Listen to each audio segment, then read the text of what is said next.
44-year-old Thomas Knuff stands convicted on 2 counts of aggravated murder, grand theft, gross abuse of a corpse, and several additional charges.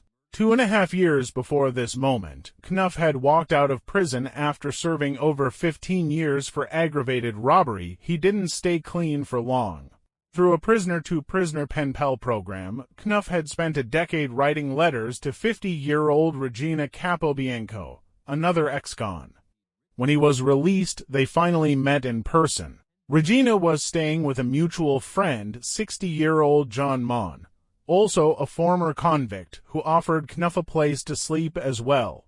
1 month later, a dispute over the living arrangement ended in bloodshed. Knuff stabbed John 15 times, he stabbed Regina 6 times. Then he wrapped their bodies in blankets, covered them in trash bags, and walked away. 5 weeks passed before Regina's sister, hearing nothing from her, filed a missing persons report. Investigators traced the trail back to the crime scene and found both bodies, along with Knuff's DNA. He was charged and taken into custody.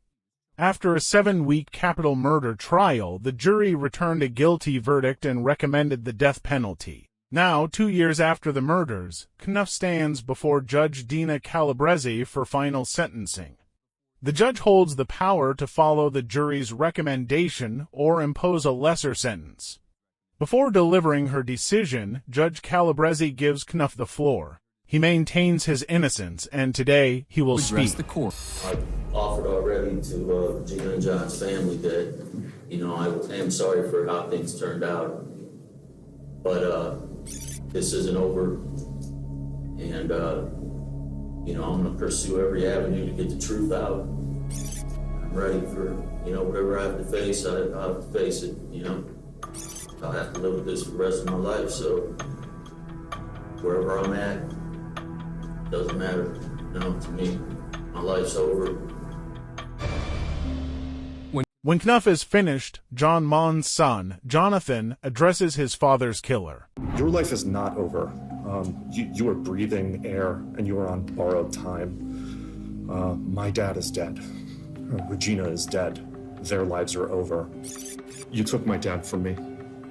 You robbed him of the golden years of his life, and I miss him terribly. You killed a gentle and kind person who only tried to help you out. I don't know how to express the depths of my pain and horror at the brutality you displayed, the complete lack of remorse for your actions, and your destructive, selfish, self-serving nature. You have failed as a man and as a human being. In the end, Judge Calabrese sided with the jury. Thomas Knuff was sentenced to death. The courtroom had heard everything, the evidence, the victims' voices through those who loved them, and Knuff's own words of denial. The judge weighed it all, and her decision was final. But for Knuff, the fight isn't over. He has since appealed the conviction, a legal battle that will stretch on, as the families of John Mon and Regina Capobianco are left waiting for a closure that never quite seems to come.